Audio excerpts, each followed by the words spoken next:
looked upon the cliff where Hilltop stood.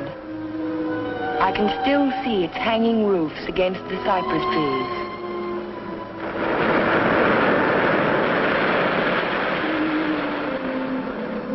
But Hilltop is no more. There is only a scar of jutting rock where once its windows glittered in the California sun. My Aunt Amelia's house still stands next door. I was a welcome guest within its walls, but to me it will always be a house of fear. I was afraid that Sunday morning in September. I was afraid before the doorbell rang.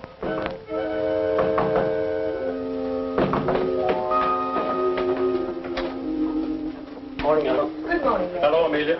Where is he? Where's Cohen? Jeff? Why, what's wrong? It's a wonder you weren't murdered in your bed. Dr. Hartley told me this morning. I won't permit him to stay in this house another day. What is it, Major? What's the matter? It's all right. It's all right, Amelia. I'll handle this. Where's his room? It's there, Just leave this to me. I'll take care of Cohen. Cohen! Cohen! Are you in there?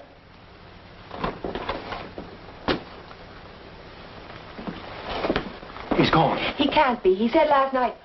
Well, I mean, he must be around somewhere. I'll search the place from top to bottom. Would anyone mind telling me what all this excitement is about? You've been harboring a dangerous man. A man who is... Wouldn't it be fair to Jeff if we waited until we find him and then he can speak for himself? Well, by all means, find him. But where? Well, supposing I look in the garage and see if his car's still there. Just what did Dr. Hartley tell you?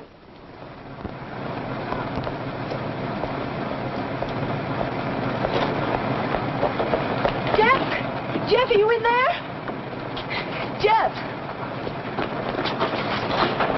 Jeff, are you all right? Major Badger, hurry up! What's the trouble? What's the trouble? What's wrong? Jeff, I'm in the motor. Oh, my. Oh, no. Stay out there. Come in here, oh, no. We must see what kind of that boy. Gotta get him out in the air. Amelia, phone for an ambulance. Yes, I will. Come on, Ellen. Right grab away. his shoulders. You grab his legs. You get him out in the air. Come on. Jeff, if only I had listened to the doctor. If you had only listened to him on the train. There was something wrong even then, something terribly wrong.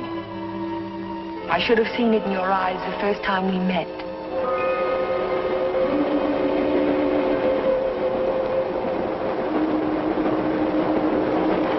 Well, hello, Jeff. Oh, hello, Doc. Patient in Los Angeles, or were you just doing the town? Oh, medical dinner at the Biltmore last night. What have you been up to? I spent a couple of days at the General Hospital. Those dizzy spells again? Nothing serious, I hope. When I need a doctor, I'll come to see you. I was getting some technical stuff for the Veterans Hospital I'm working on. Didn't I hear somewhere that Ben Shepherd donated the land for it? That's right. Join me in a cup of coffee? No, thanks. I've just had breakfast. I'll see you later then. Oh, Jeff, Yes? I don't like those recurring periods of depression of yours. Why don't you come in and let me give you a checkup? One of these days.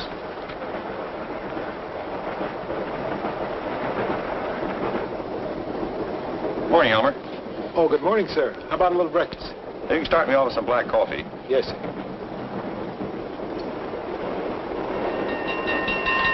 May I? Yes?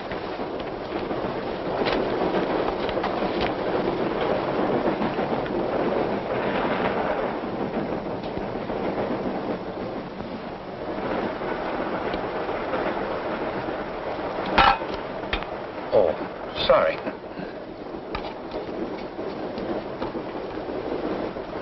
Go ahead, throw it.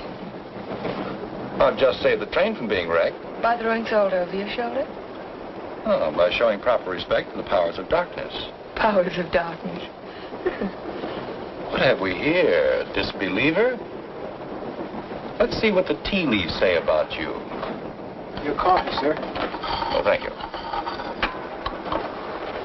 There's a trick my grandmother taught me. She learned it from an old witch in Ireland. And so you've been drinking coffee ever since? That's beside the point. I see your name scribbled on the bottom of the cup. It starts with an L, doesn't it?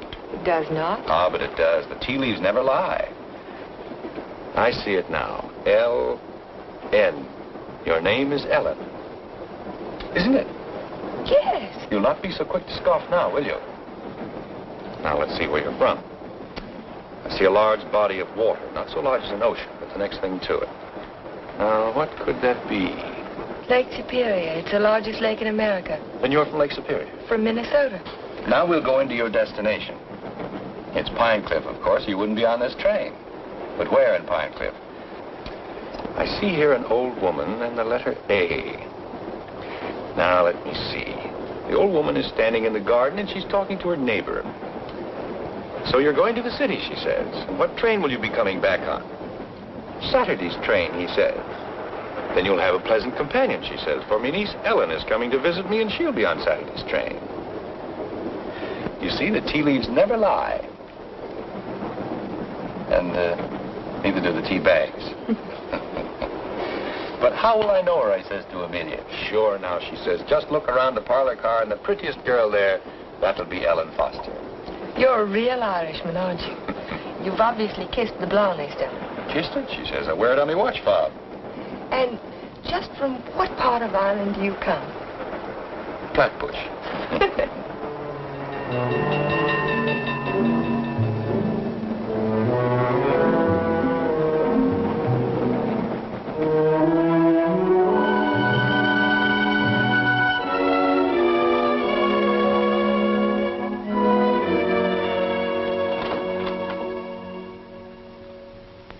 Good morning, Sue. Good morning, Mr. Cohallen. Mr. Shepard here yet? Well, he's in his office. Thank you.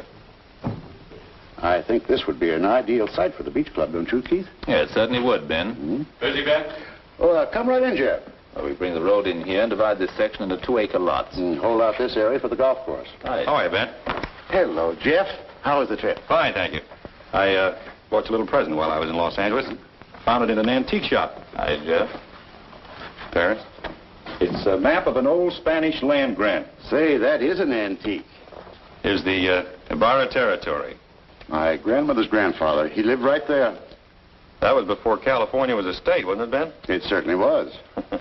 I keep forgetting how long your family's lived here. Only since 1820. Really? Come in. Pardon me, Mr. Shepard. What is it, Mac? Well, Sue told me you were in here. Did you take any blueprints with you when you went down to the city? No, why? Why, the rear elevations are missing. They can't be. I put them in a file Thursday. Well, they're not there now. Well, they must be. Come on, I'll help you look for them. See you later, Ben. Thanks for the map, Jeff. Glad you like it. Jeff seems to be getting awfully absent-minded lately, doesn't he? Well, the boy works too hard. Maybe so, but... Say, that's quite a map, isn't it? Oh, it's a beauty. Look, here's our beach. That's the old Spanish name for it, Costa del Rey, the Coast of Kings.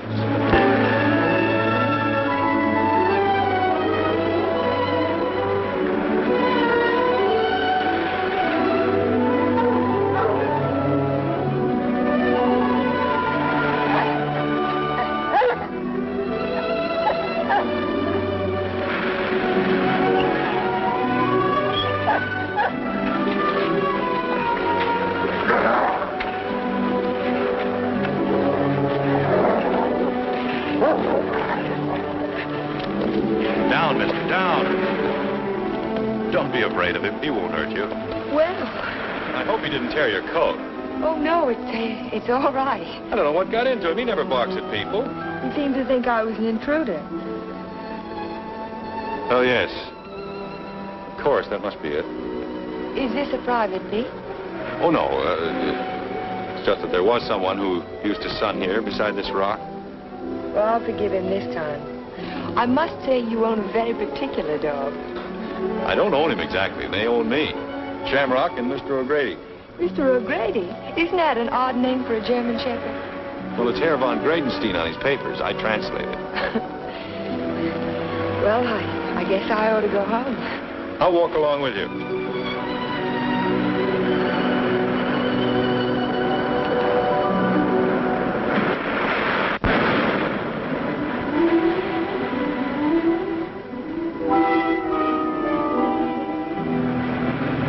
What an amazing house. Don't you like it? Yes, I think I do. It looks as if it had wings. As if it could take off and fly across the sea. That's the effect I was striving for when I built it. You built it? my house. It certainly belongs exactly where it is, doesn't it? Yes, I think a house ought to blend with its environment. If it's built in a valley, it should crouch between trees. If it's on top of a hill, it ought to be part of the sky.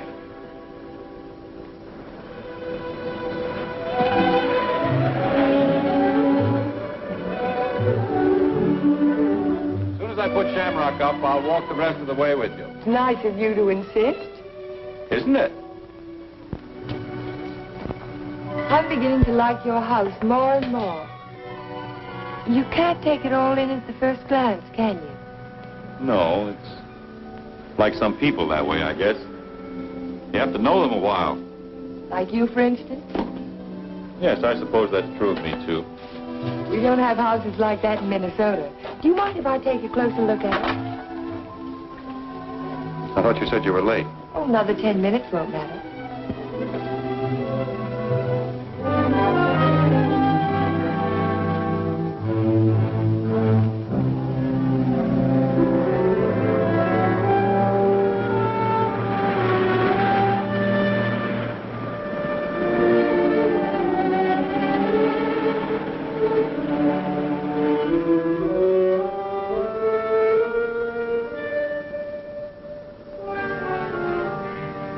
May I go in?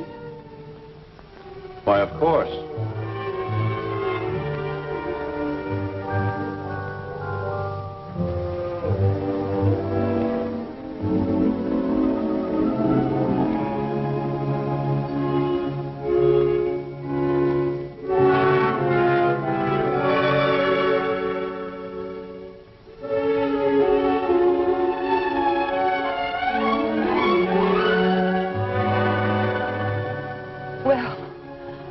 I just don't know what to say.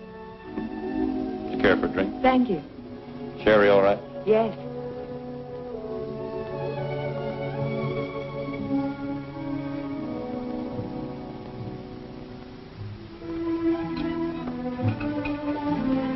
What an unusual picture. It's by Del Lopez, the Mexican modernist. Thank you. What's it called? Doesn't have a name. What does it suggest to you? Well, it's not real, but then it's not real either. It might be a garden in a dream. It might be. Or he dreamed of the girl who belonged in the garden. That's pretty good. And then she became more important than the garden, and perhaps that's why she's out of proportion. Perhaps she did. Perhaps that's why a woman gets out of proportion to a man. I really don't know anything about modern art. There isn't anything to know about it. It's like music. Its form doesn't have to copy nature to please the senses. Or does it? We were talking about art. I was talking about figures. Are you interested in figures? I have a Sedigliano. You have a what? Sedigliano, an Italian sculptor. I bought one of his porcelains with my first fee. Would you like to see it? Yes, I would. Where is it? Over by the window. Come on, I'll show it to you. This is my good luck charm. It's called Hotai, the Chinese goddess of chance. Sedigliano always...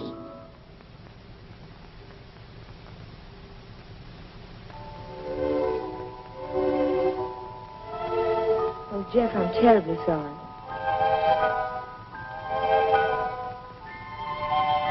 Can it be mended? No, it's beyond mending. Oh. Well, Aunt Amelia may be worrying about me. I suppose I should go home. Yes, I suppose you should.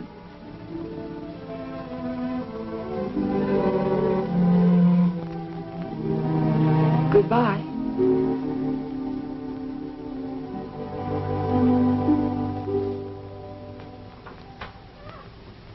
Good afternoon, Luella. Hello, Miss Foster.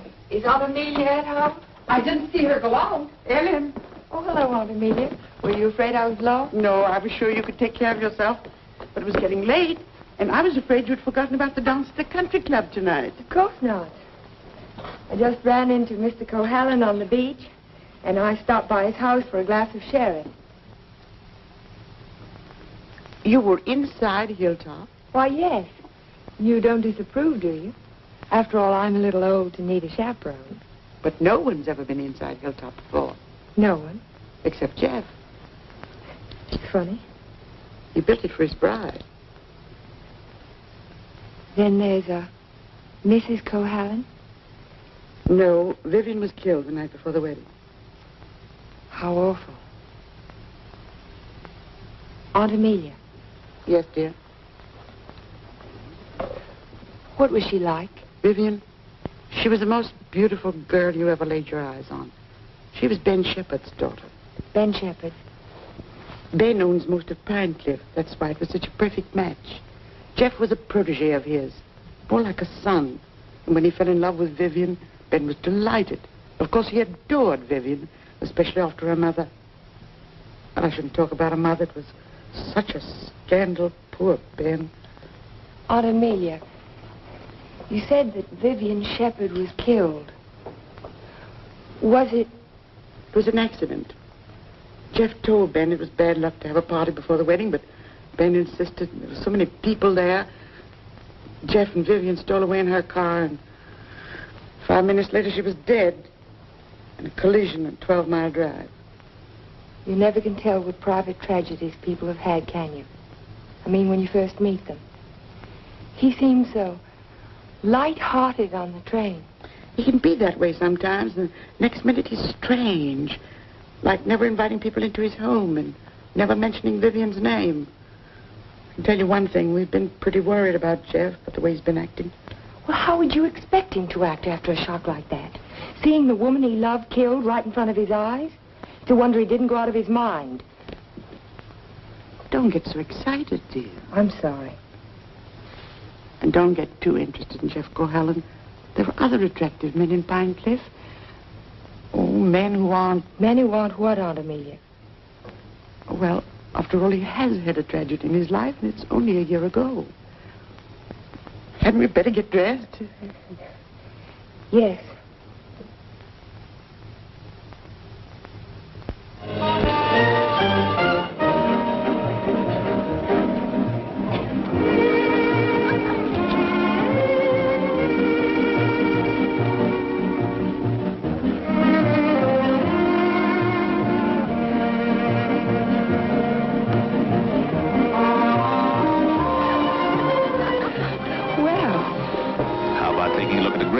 California mall, huh? I can see it through the window.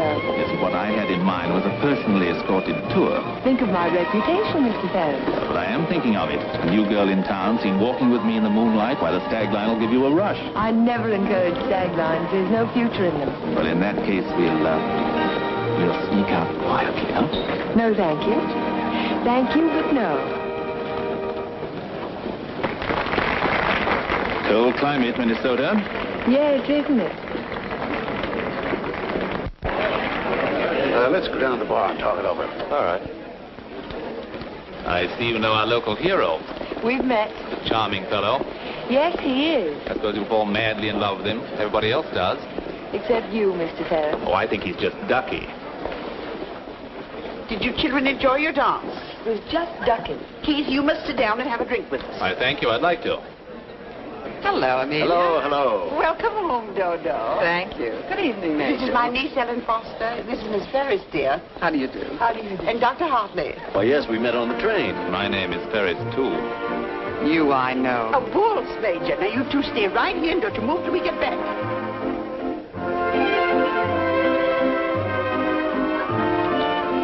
Miss Foster, the only dance I know is a waltz. Will you risk it with me? I'd love to, Dr. Hartley.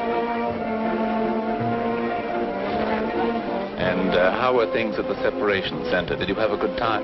Reno is delightful. I received my discharge papers yesterday. You'll get your copy in the mail. Well, that calls for a celebration, doesn't it? It certainly does. In that case, I'll take you down to the bar and buy you a drink. Oh, really? Oh, come now. We're civilized people, aren't we? Well, I guess it can't do any harm. You know, I think it ought to be a lot of fun, now that we're not married anymore.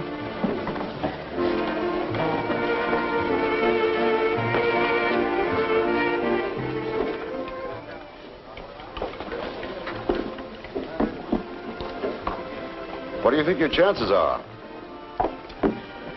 Ben, I built more hospitals in the South Pacific in 1 year than the average architect will see in a lifetime. The only competition I'm worried about is Talbot and Talbot. Huh?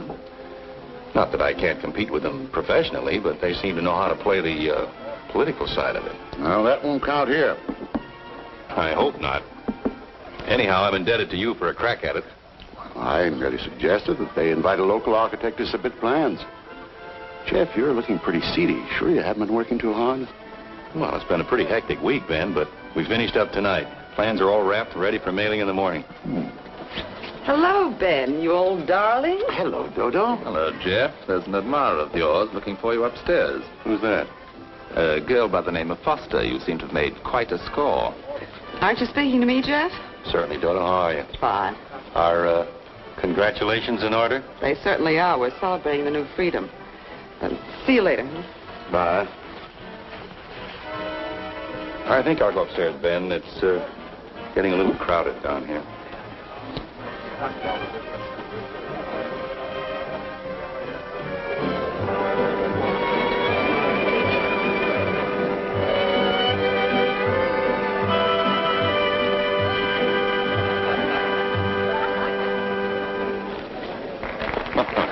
Too long? I'm completely exhausted.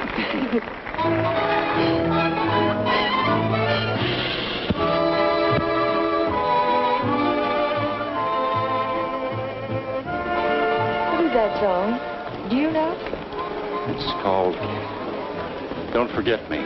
Oh, I remember. They played it a lot last year. Yes, they played it last fall. Is something the matter? No, I didn't eat my dinner. I guess you shouldn't drink on an empty stomach. Excuse me.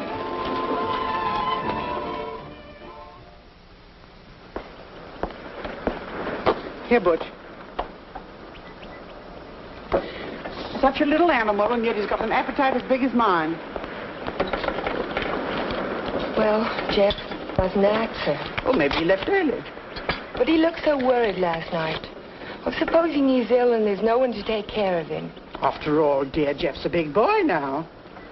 Oh, how nice. We're invited to Ben's Fiesta next week. He gives one every year. I think I'll walk over and make sure he's all right. Who, Ben? Oh, you mean Jeff?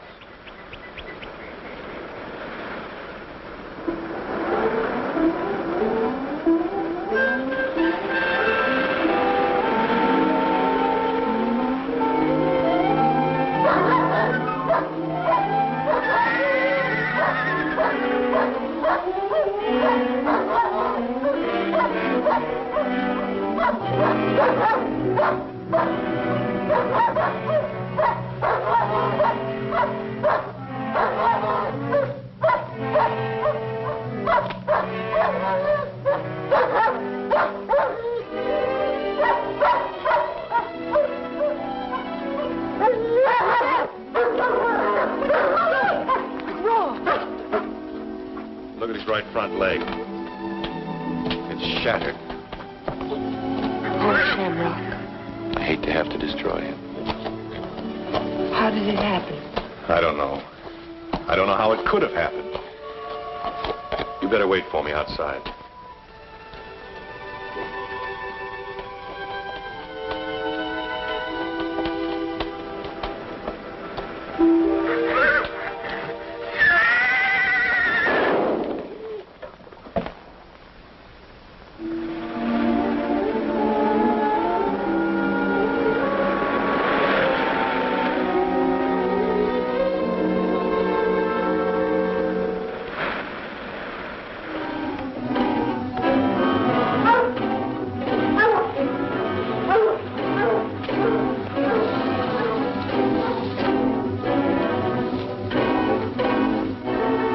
Did you see which way he went? Who? The man. What man? He was hiding in the bushes. Didn't you see him? No. I only saw some branches move, that's all.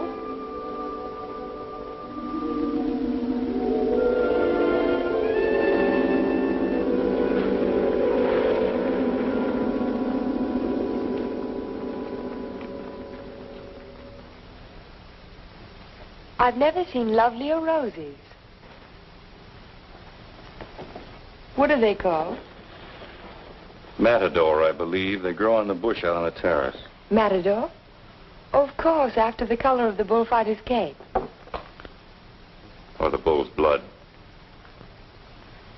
Jeff, I'm so sorry about Shamrock.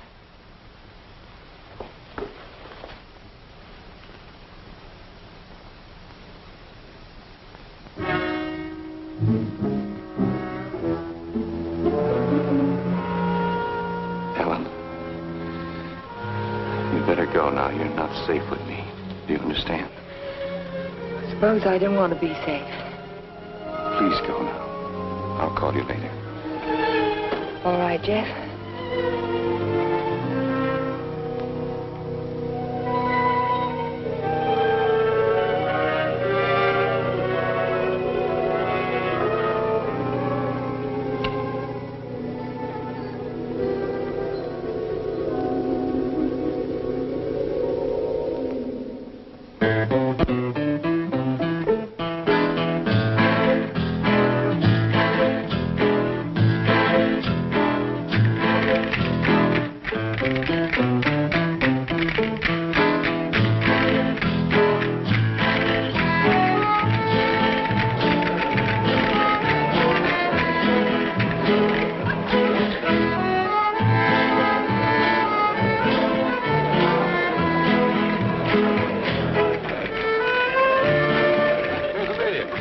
Hello, everybody.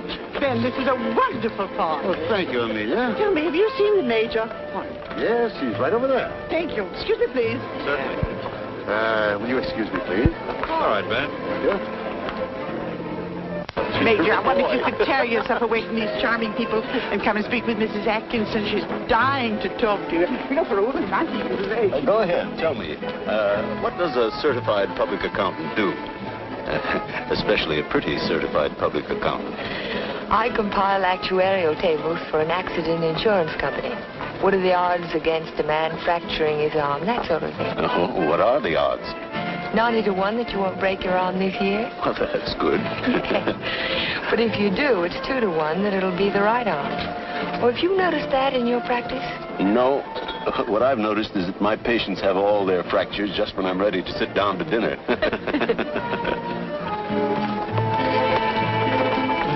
Hey, you. Come here, man. I want to talk to you. Si, senor. Didn't I see you around my place last week? Me? Me, no, senor. I'm sure I saw you hanging around my stable. Me? No, senor. Some other fellow, but not me. Just a minute.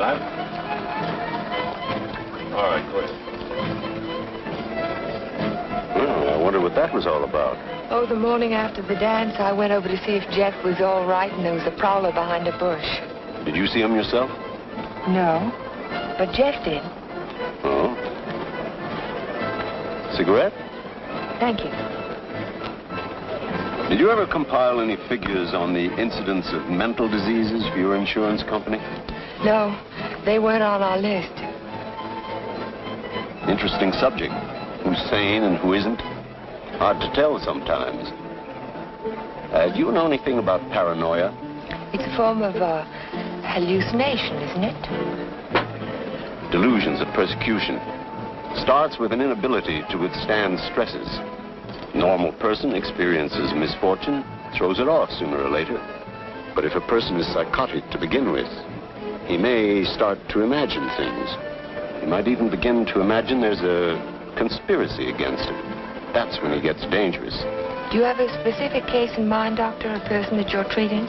No, it's out of my field. I'm a general practitioner, not a psychiatrist. Senor Doctor. Yeah. Lady call on telephone, very sick. You come right away? Did you get the address? Si, senor. Oh, thank you. Forgive me, please. Of course.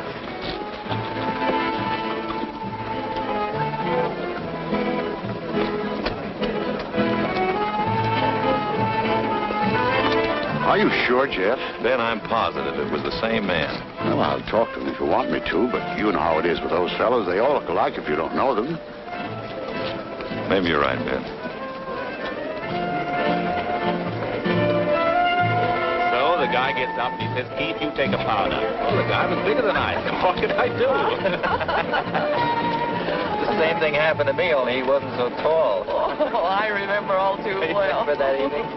Excuse me, honey. I'll be back in a while. Certainly. Because the rest of the committee feel that a local architect should have the job. Ben, may I see you a moment? Surely. Excuse me, Jeff. Certainly.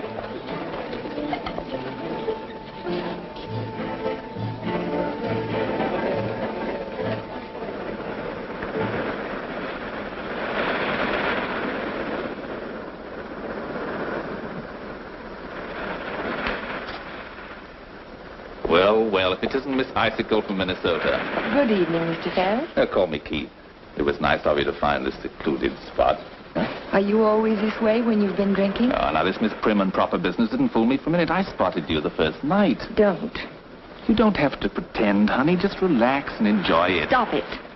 You kidding?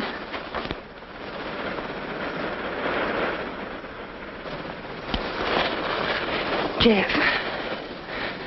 Hello, Galahad. Been playing Peeping Tom? Get out. Don't be ridiculous. As I was Would you saying, mind honey, leaving us alone? Jeff, please I'd like to don't. have a few words with him. Privately. If I ever catch you around Ellen again, I'll run you on a pine cliff. Galahad, you frightened me. I'm warning you, I mean it. Keep away from her. I know too much about you. So what? You'll never open your mouth. That's the beauty of it. It's your story, and you're stuck with it.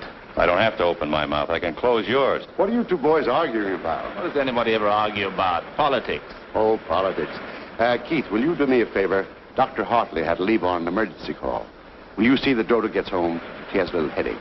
I'd be glad to. Ben, don't you think maybe I'd better? Look, I pay her alimony. I'll take her home.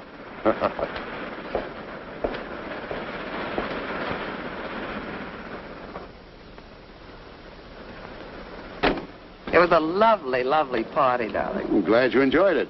You're sure I can trust you to take her straight home? Oh, the car knows the way, Ben, all by itself. Good night, then. Oh, Ben. Yes? It might be a good idea to keep an eye on Jeff tonight. See that he doesn't drink anymore. He was getting a little out of control.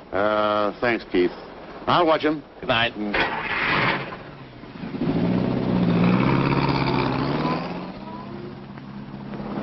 Still cutting the lad's throat, I see. An inch at a time. Every little bit helps. Helps what? Or is it just pure meanness on your part? Don't be stupid. Ben hasn't any heirs, has he? All that money and not even a second cousin. Suppose he should take a notion to leave it all to Cahalan. Where would I be? Out in my ear the day after the will was filed. Well, you don't think he's going to leave it to you, do you? No. No, I'm voting for charity, with Keith Ferris as administrator of the estate. What would you think of a Vivian Shepherd Foundation for something or other?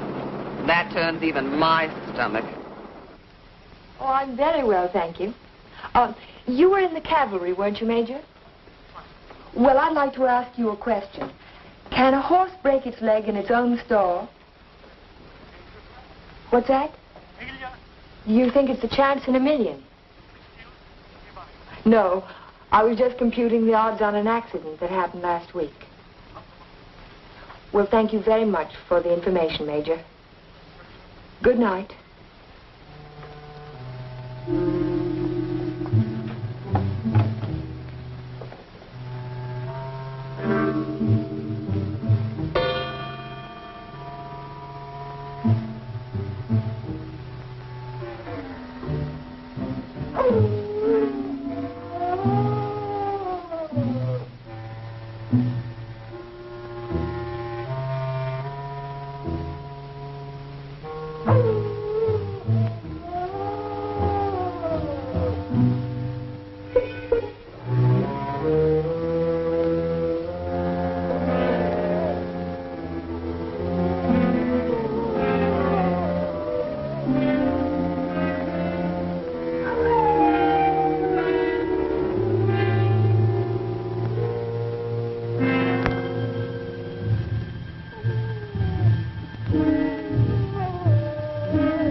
here? I heard the dog howling. And I heard it too. Could you tell where it came from? No. It's around here someplace, but I can't locate it.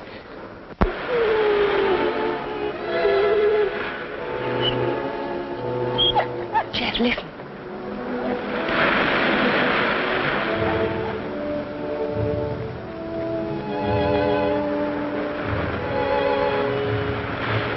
What's the matter, mister?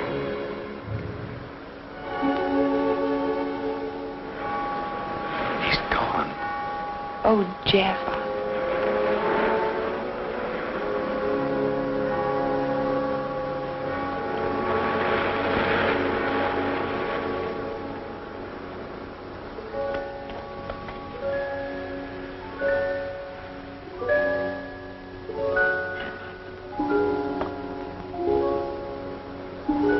Well, that's about all we can do tonight. Jeff. I want to talk to you. Well, not now. I'm sorry, I didn't mean to be rude, but I'm just not in the mood for conversation. You have to listen. It's important. Well, let's go up to the house.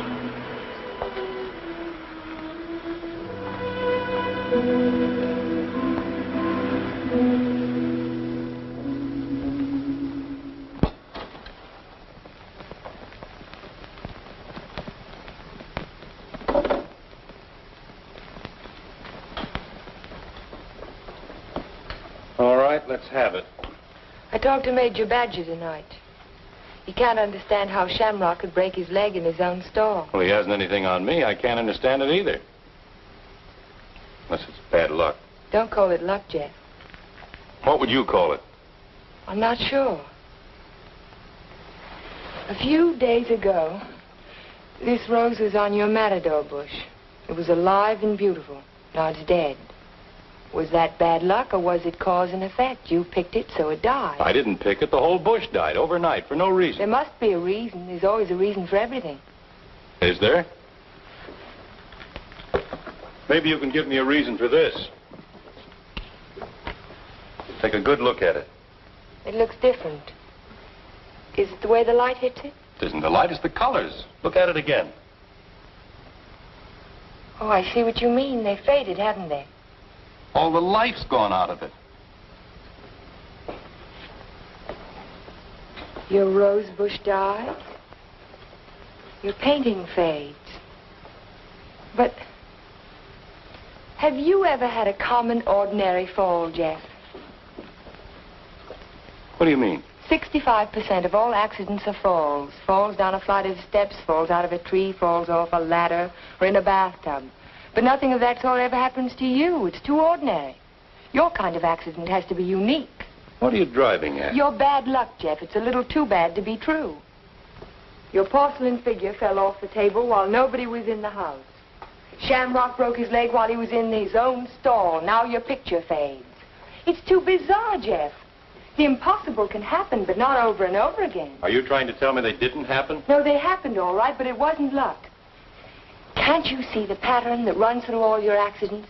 Shamrock, Mr. O'Grady, your picture, your statue, your rose bush, and the collision on the highway last year. That's when it all began. 6 accidents, and every one of them killed something you loved. Do you know what the mathematical odds are against a run like that? 1 billion to 1. Are you telling me they weren't accidents at all? No, I'm only trying to tell you that lightning can strike twice in the same place, Jeff, but not 6 times. You mean you think that all of these things have been planned by someone? Someone who hates you, who's trying to destroy you. Who could it be, Jeff? I don't know. We'll find out. We'll go back to the beginning, the night that Vivian was killed. We'll talk to the policeman who reported the accident. We'll find the garage they took the car to. We'll ask 1,000 questions about the accident and about Vivian. Ellen. We'll start tomorrow morning. We'll look for witnesses. Ellen, wait a minute. Perhaps the ambulance driver will remember something. I'll find him and I'll talk to him. You won't talk to anyone. Well, why? Why won't I? Because I don't want you to. But, Jeff... Listen to me. I don't want you asking questions. I don't want you investigating anything. This is my affair. I'll handle it my own way. I was only trying to help you. Well, now you've let me know where I stand. You don't want any help from me. All right, then, do it your own way. Ellen, listen to me. Just don't let any black cats cross your path. And if you see a horseshoe, pick it up and spit on it and throw it over your shoulder. That ought to take care of everything. Ellen.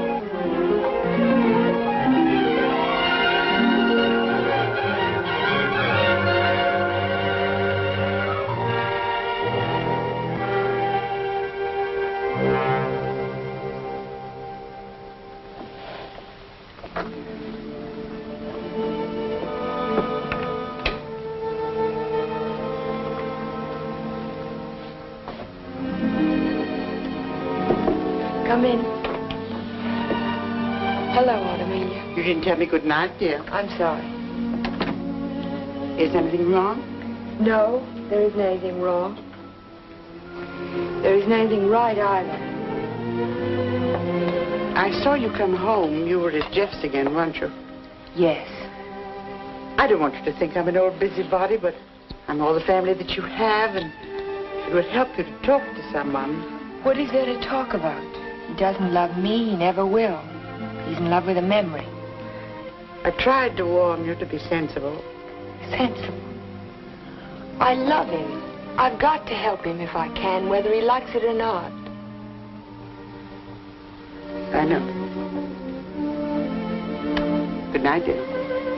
Good night, Aunt Amelia.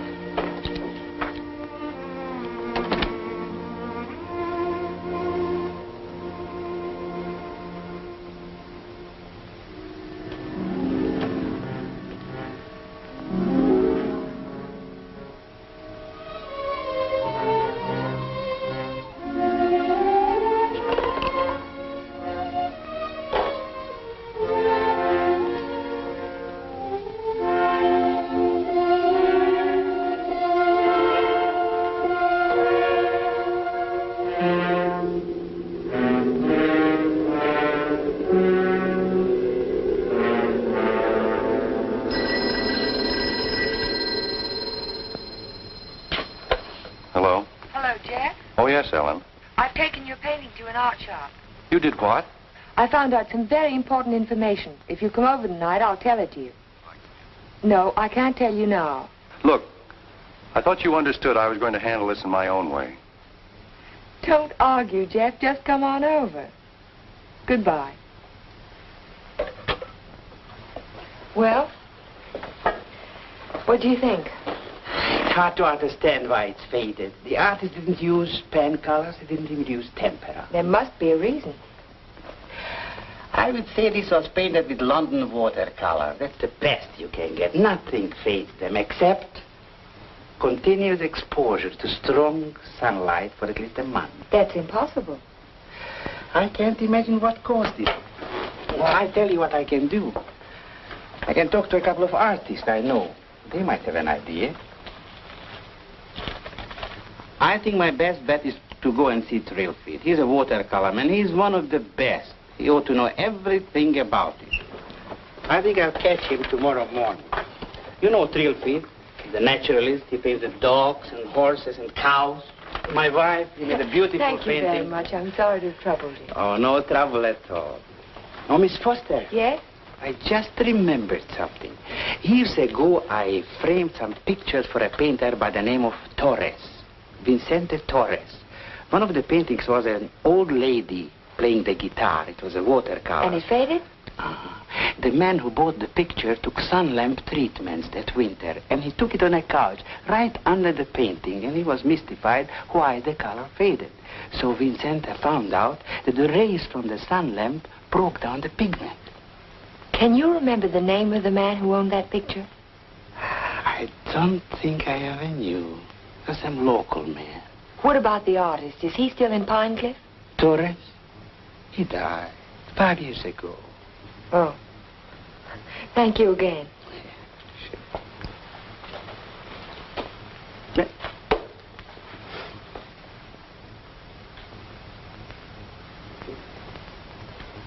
Very strange. Have you told anybody else about this? Of course not. But someone in Pine Cliff knows that you can fade the colors out of a painting by turning a sun lamp on it. If we can find out who owns that picture, Jeff, the portrait of the old woman with the guitar... What would it prove? If somebody wants to destroy a painting, there must be 100 easier ways of doing it. That's not all. Read this.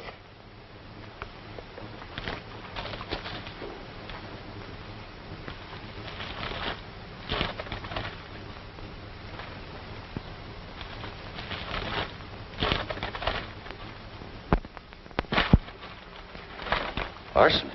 In the soil underneath the matador bush. I dug it out this morning. Enough arsenic to burn out the whole root system.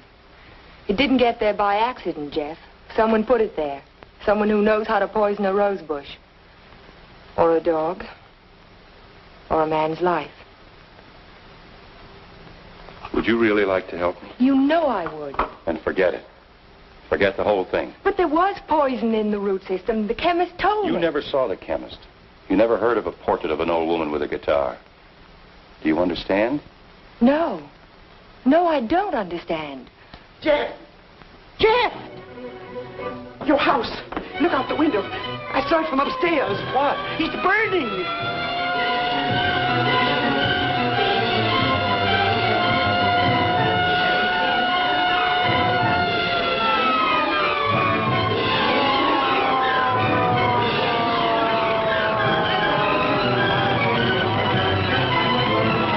Sorry, we won't be able to save much, Mr. Cohallen. The fire's got too big a stern. Everybody stand back. Out of the way, please.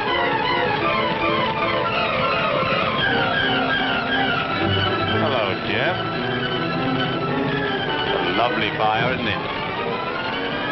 You know, you can see it for miles. Jumped right in my car and drove over. Wouldn't have missed it for anything.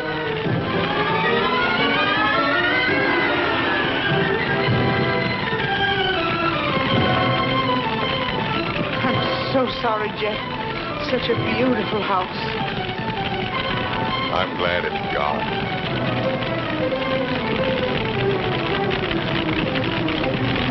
Be sure to tell Jeff that he's welcome to come and stay with us as long as he likes.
No, he hasn't come in all day. Have you tried to locate him at Mrs. Foster's? Yes, I did, but he left the house early this morning.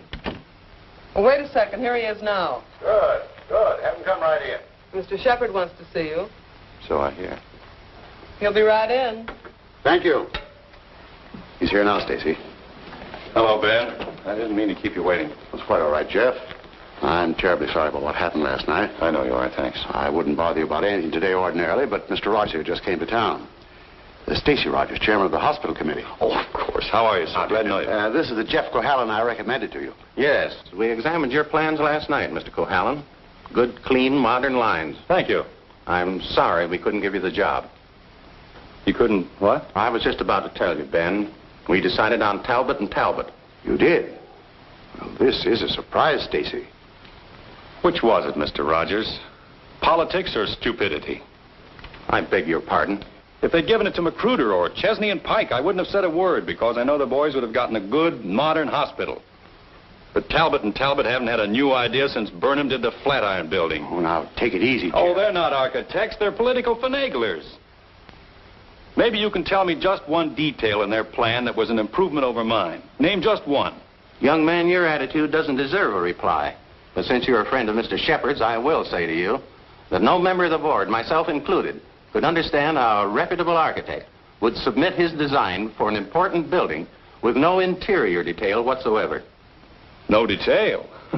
There were 17 blueprints of the interior, right down to the placement of the operating tables and surgery. You may have drawn them, young man, but you didn't send them to us. There were no interior details? None at all. Could they have been misplaced somewhere in your office? Not possibly. The sealed packages were opened in the presence of the entire board. Maybe you misplaced them, Jeff. You know how absent-minded you've been. Suppose you can find the duplicates. Would the board be willing to reconsider? That's impossible. The contract has already been awarded.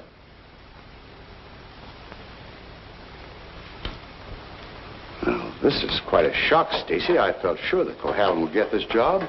Oh, I'm sorry, Ben, but you understand my position. Jeff, you weren't going home without me, were you? Without you? You told me to drop in at 5:30 and you'd drive me home. Do you remember? I'm not going home now. Oh, is anything wrong? Everything's wrong. Come on, let's get out of here.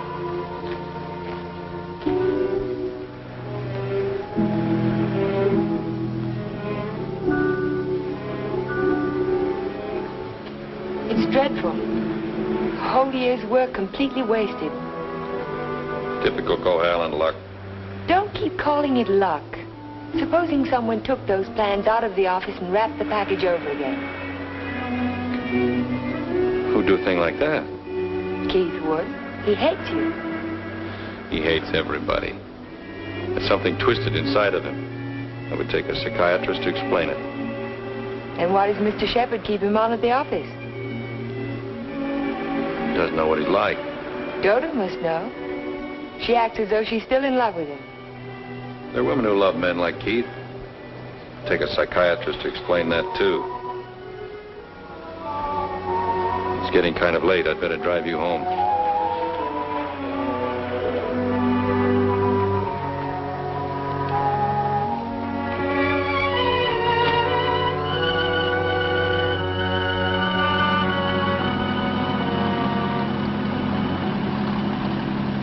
Isn't this near where... What'd you say? Nothing. Drive faster, will you, Jeff? I want to feel the wind in my face. All right.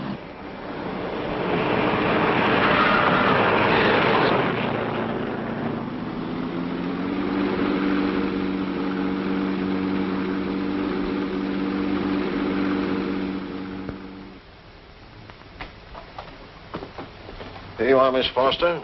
296 Hall Street, Fall River, Massachusetts. Thank you very much, Sergeant. Just one thing more. The accident happened on 12 Mile Drive, didn't it? That's right. Just 3 miles from Pine Cliff. Thank you very much. Traffic Department. Miss Foster. Who? Just a minute, please. Oh, Miss Foster. It's for you. For me? Hello? Miss Foster? This is Dr. Hartley. Oh, hello, Doctor. How on earth did you know I was here? My office is just across the street. I saw you go into the police station as I parked my car. Are you in trouble, Miss Foster? In trouble? Why, no. I mean, not exactly. I think you better drop into my office. Can you come over right away? Well, I have a long-distance phone call to make first. Well, just as soon as you complete your call. Yes. I think I could come by in about 20 minutes. Thank you.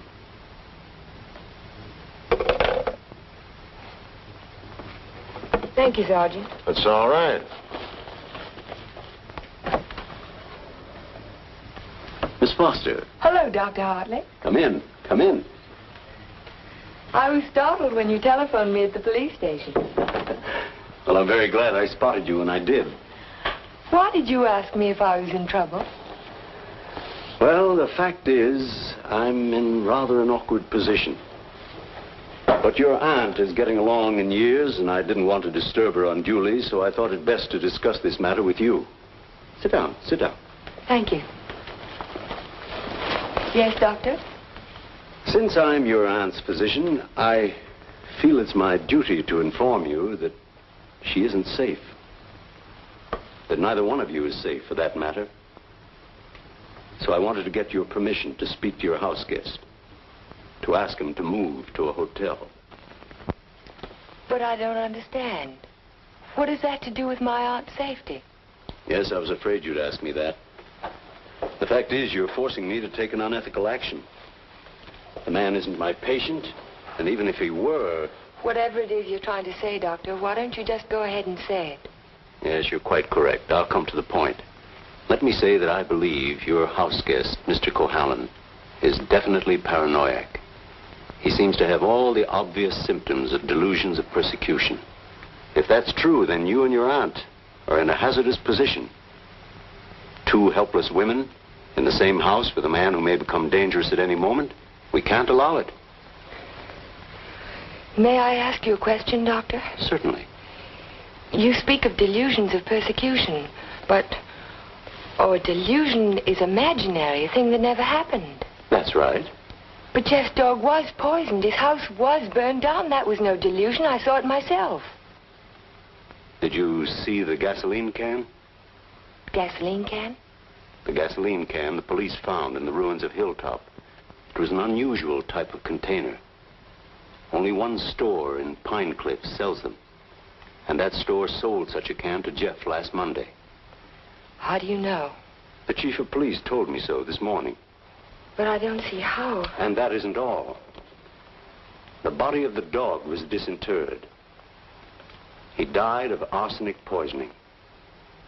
2 days after his master brought a package of weed out. Are you trying to tell me that Jeff burned down his own house, that he poisoned his own dog? That's impossible. No man in his right mind... Exactly. No man in his right mind.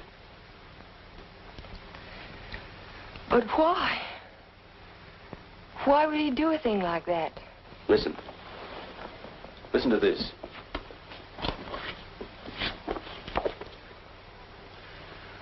Once the feeling of guilt is firmly established in the subconscious, the patient may do injury to himself as a form of penance or self-imposed retribution. Such actions may be taken without conscious volition and will often disappear entirely from the memory stream, so that the patient is later unaware that his injuries were self-inflicted. That's my theory, that Jeff is suffering from feelings of guilt, and he's unconsciously punishing himself for it. Guilt? You keep talking about guilt. I don't understand you. What is he guilty of? His fiancée was killed in an automobile accident a year ago, and he was at the steering wheel at the time. It would be an unusual man who didn't reproach himself under those circumstances, even if he was blameless. And if he thought he was responsible for the death of the woman he loved, if the thought began to prey on his mind, it's rather an obvious theory, isn't it? Yes. Then I have your permission to speak to him. I'll be as tactful as possible. No, not yet. Not until Friday. Friday? I've got to have time to think about it. I'll be very careful, but promise me you won't speak to him yet. Well, I can't force my opinions on you, Miss Foster, but I must emphasize as strongly as I can that delay can be dangerous. Extremely dangerous. I'll be very, very careful, Dr. Hartley. I hope you will, Miss Foster. Thank you.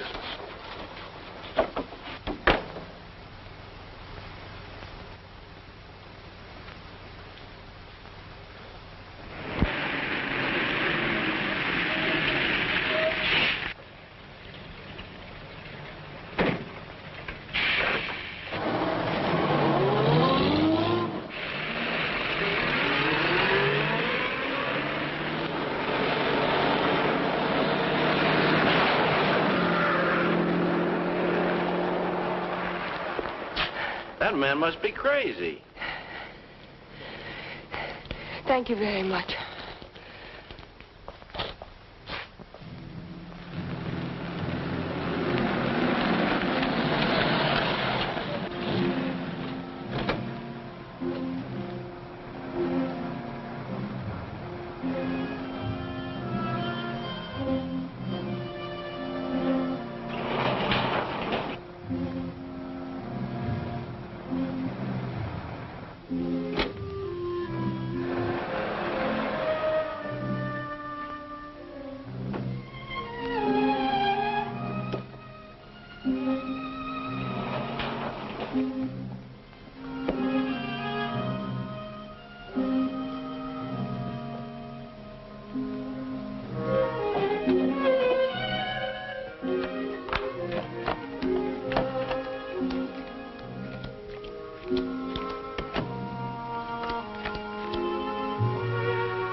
Jack of spades. Is that bad luck? Like a black cat? A dead man's card. Oh? And is there a card for a dead woman? The Queen of Spades. I almost drew it this afternoon. Oh, what happened? Oh, I just gotten off the bus and was waiting to cross the street and a car nearly ran me down. It almost seemed to be trying to. Did you see the driver? No. I was too busy trying to get out of the way. What kind of a car was it? A green convertible. Like yours. Except the top was up. You've got to get out of here, Ellen. You've got to get out of Pine Cliff right away. Why, James? Because something else is going to happen. I can feel it. It might happen to you. I'm not going to leave, not now. I'm warning you, Ellen. It's no use, I'm not going. You're asking for trouble. Am I? Then I'll really ask for it.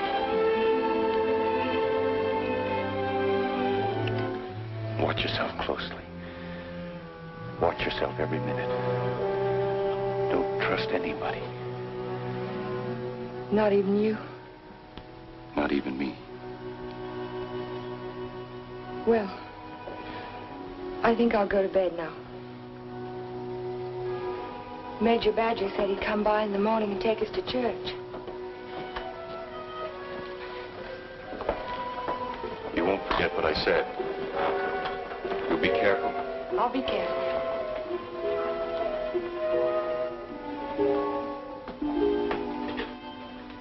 Jeff. Yes? How long have you known Dr. Hartley? For years, ever since I came to Pine Cliff. Has there ever been any bad feeling between you? No, why should there be? Well, he thinks that the shock of Vivian's death might have affected your mind. He thinks that you might be paranoid. But you don't think so, do you? No. I don't think so. Good. Good night, Jeff. Good night, Ellen.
Jeff. Shh.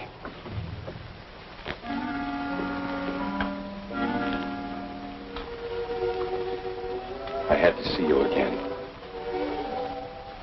I wanted you to have this. Don't be afraid to use it if you have to. I want you to wait for me tomorrow morning. Tomorrow morning? You mustn't leave the house. You mustn't leave the house without me. Promise you won't. All right, Jeff. I promise. You won't forget when Major Badger arrives? No, I won't forget. Good girl. Good night.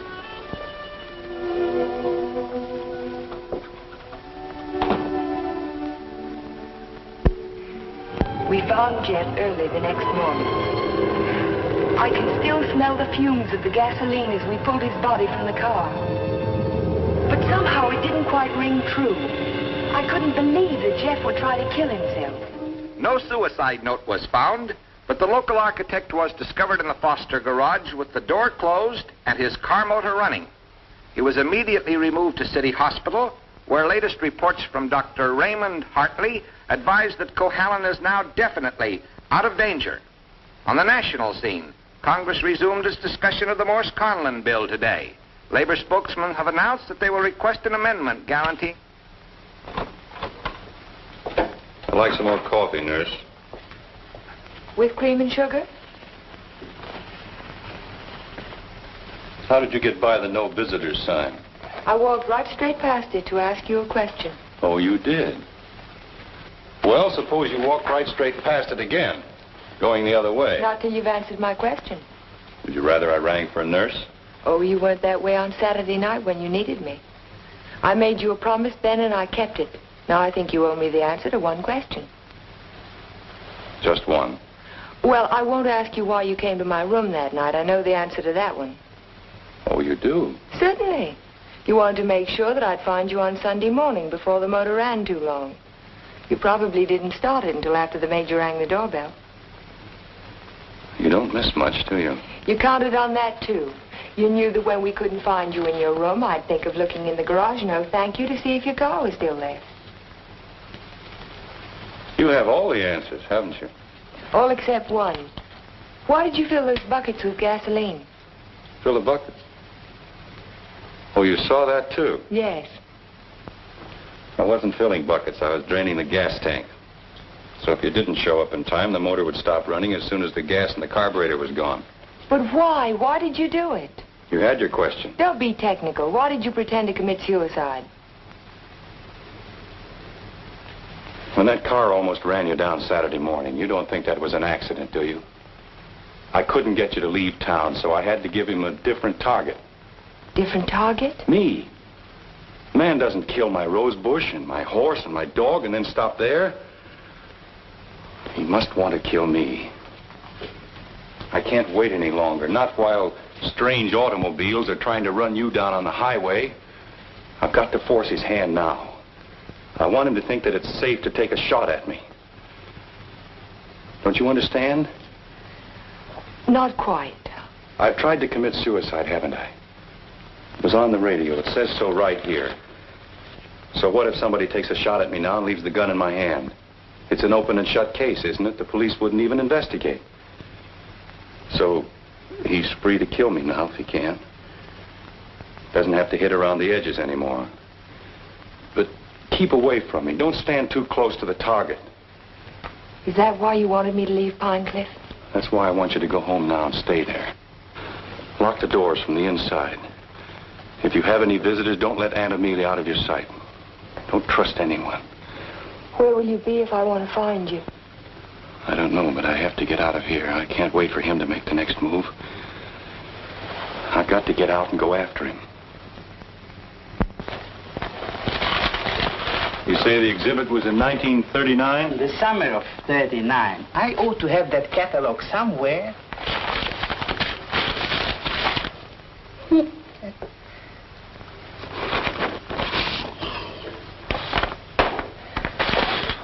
Here we are.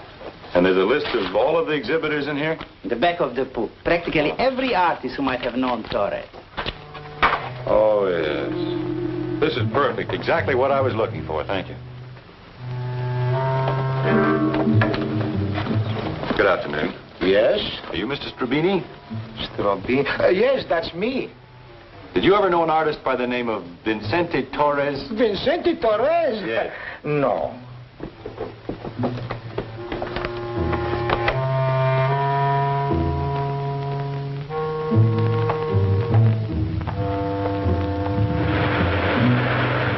Vincente Torres? Certainly I knew him well. Watercolor man. No sense of depth. Do you recall a painting he did, a portrait of an old woman with a guitar? An old woman with a guitar? Don't believe I ever saw it.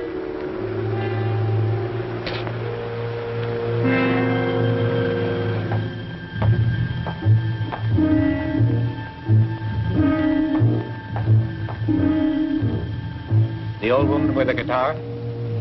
Yes, I remember when Torres painted it. It was during his Renoir period. Do you remember who he sold it to? Didn't know he ever found a sucker. It was a piece of tripe. Well, thank you. Not at all.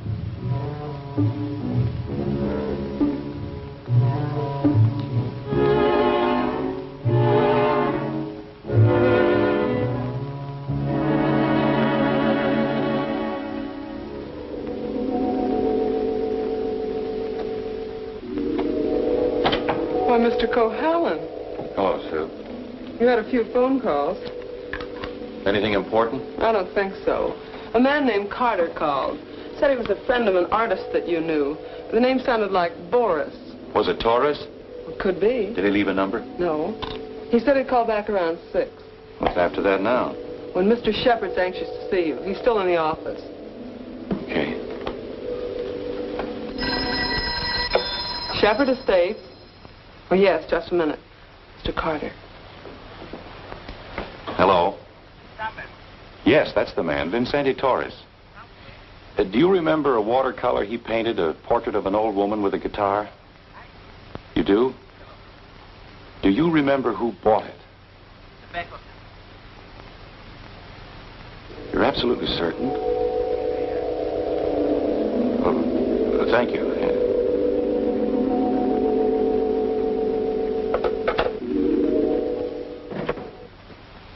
Oh, you're just the man I've been looking for. They wouldn't let me in the hospital, and you seem to have disappeared since you got out. Well, I had some important things to do, Ben. Well, anyhow, you're here now. That's the main thing. Of course, I know it was an accident, boy. You couldn't have done it deliberately. Couldn't I? Of course not. But just the same, you've been overworked lately. You're looking all fagged out. It's time you took a rest. Yes, I could use a rest. A nice long rest. Just what I had in mind. As a matter of fact, I'm tired myself. That's why I'm thinking of taking a trip. See something of the world before I get too old. Sounds like a fine idea, Ben. It'd be a good idea for you too, Jeff. Why don't you come along with me? The two of us could have a pleasant time together. Leave all our worries behind and take things easy for a while. What kind of a trip were you thinking of, Ben? I haven't made up my mind. Where would you like to go? Oh, an ocean voyage might be nice. If the ship had a low rail and a long drop to the water. Or Niagara Falls might be handy, or the top of the Empire State Building. Don't talk like that, Jeff. Don't even think of such things. I wasn't thinking of suicide, Ben. I don't expect to jump. I expect to be pushed. You're crazy, Jeff. You're talking like a paranoiac. Where did you get that word, Ben? Did you read it in a book, complete with all the symptoms? I'm only trying to help you, but if you're going to take this... Sit down, Ben. Sit down and listen. You had all the tools to work with, didn't you? You're ranch hands who think you're a king, who'll do anything you tell them to. I was out your place yesterday, Ben, looking for Pedro. They told me he didn't work for you anymore. He hadn't since the day after my house burned down. You let him go, didn't you? After he'd done his job. I'm beginning to think the doctor's right. I'm beginning to believe you do have delusions of persecution. Paranoia, Ben. You learned the word. Use it. When did you first plant the idea in Hartley's mind? Did you say, I'm a little worried about Jeff, and tap your finger on your forehead? Jeff, I'm not going to talk to you any longer. You're not in your right. Not while you're in your present mood. I wouldn't do that if I were you. You haven't answered my questions, Ben. Are they too difficult? Let's see if you can answer an easy one. Whatever happened to that painting that used to hang in your living room, the portrait of an old woman with a guitar? Wasn't in the living room. It was in my study. Why? When'd you get rid of it, Ben? After it faded? After you found out what a sun lamp can do to a watercolor? Do you want to know who put me on your trail? You did yourself. When you tried to convince me I couldn't trust my memory anymore. I hate to say this, Jeff, but you can't trust your mind anymore. Can't I? I made a written list the night I wrapped the hospital plans to make sure nothing was left out. And 17 blueprints were missing when the package was opened by the state board. No one could have tampered with that package but you. No one else knew it would be on my desk overnight. I didn't know anything. Yes, you did. I told you. At the country club. You wanted to destroy my faith in my work, didn't you? It was the only thing I had left. Oh, Jeff, this is ridiculous. That's what I thought at the beginning. But once I began to suspect you, it all fitted together. I even remembered that your foreman was in the store the day I bought the can of gasoline.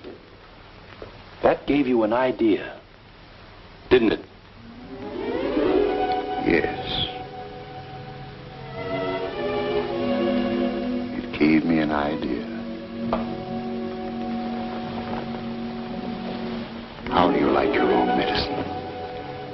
How do you like waking up every morning wishing you were dead? Then you don't deny it anymore.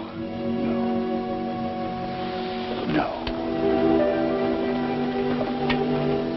I'm glad you found out. Because you can't do anything about it. Go tell somebody I poisoned your dog. Go say I burned down your house. You know what they'll think, don't you? They'll think you're crazy. I don't care about the others. It's what you think that's important. You've been like a father to me, Ben. In a funny kind of way, you still are. What made you change? What made you start to hate me? Was it Vivian? You killed her. I did everything for you that one man can do for another. And how did you repay me? You murdered her. Not murder, Ben. Not murder. A drunken man at the wheel of an automobile. What is he if he isn't a murderer? Can't go in there. Can't go in there. No. Ellen, what are you doing? Jeff. Mr. Shepard, this is Mr. Nelson of Fall River, Massachusetts. Last year he was driving through California, and when he reached Pine Cliff, he had an accident on 12 Mile Drive. Is this the man who was driving the car in which the girl was killed? Well, you said not to say anything when you paid my damages. Go ahead, answer. No. No, it wasn't. It was that fella back there.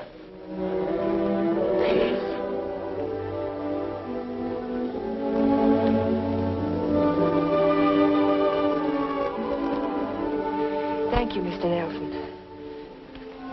I tried to keep it from you, Ben. At the party you gave the night before Vivian and I were to be married, I don't know whether you remember or not, I said something to you about the room being a little stuffy. I wanted to go outside for some air. I was really looking for Vivian.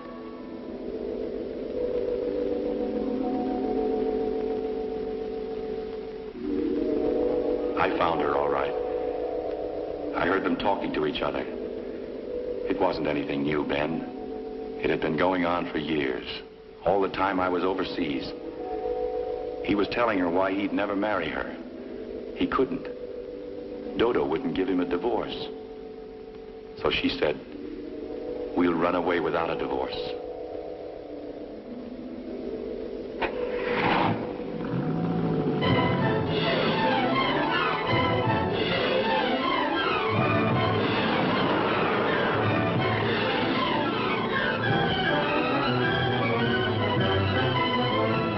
I followed them onto 12 Mile Drive. I didn't know where they were going, but I knew I had to stop them if I could. He was going as fast as the curving road would let him.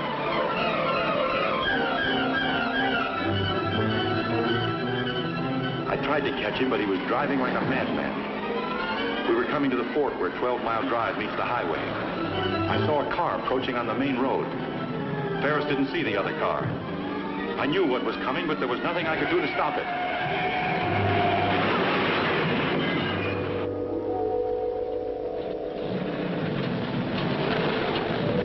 I jumped out of my car and ran toward the wreck.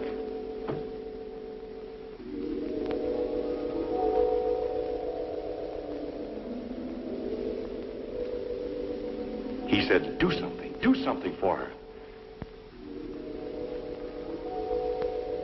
But there was nothing anyone could do for Vivian. There was only one thing left to do for anybody. I told him to take my car and get away from there.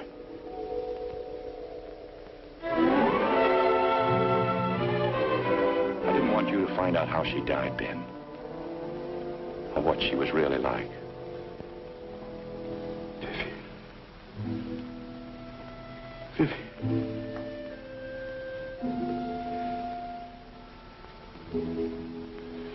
I'm sorry you had to know, Ben. Even now.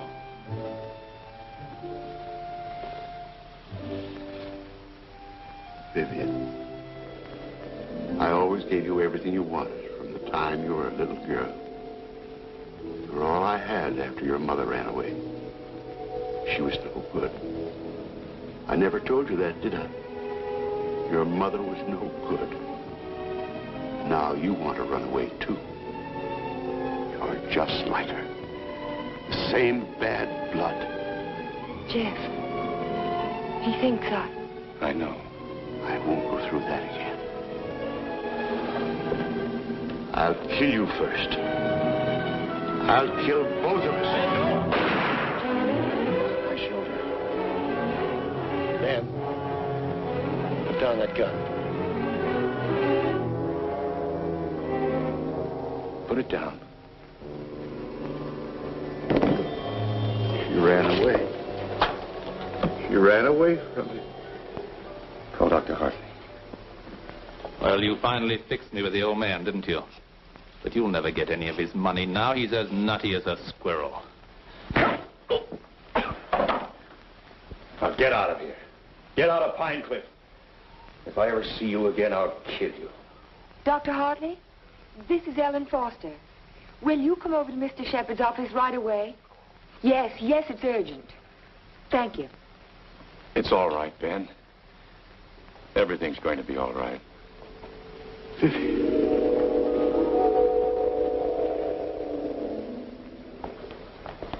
Well, Doctor, will he live? He's healing beautifully.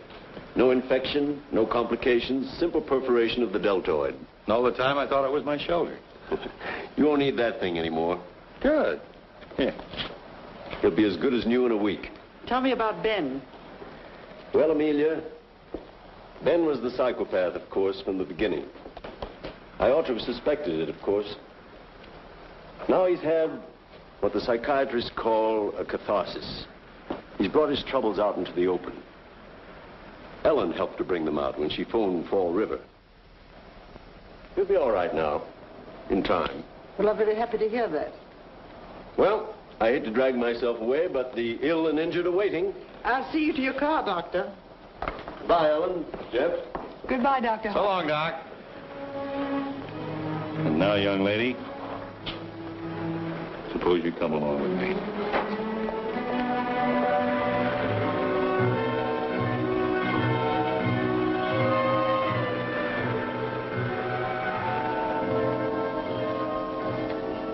Ellen. Yes, Jeff? There's something I've been wanting to ask you. Yes, Jeff?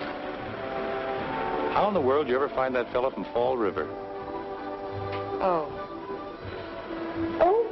I found him in the traffic accident wreckage at the police station.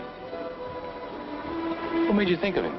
The way you drove your car on 12 Mile Drive the other night. You could never have driven so recklessly with me if you'd been at the wheel when Vivian was killed. Not on the same road in the same place at the same time of night. You're pretty smart, aren't you? No. Yes, you are. You're very smart. No, I'm not. Oh, yes, you are. No, because I thought that you loved her. I thought you loved her all the time. I never really loved anyone but you.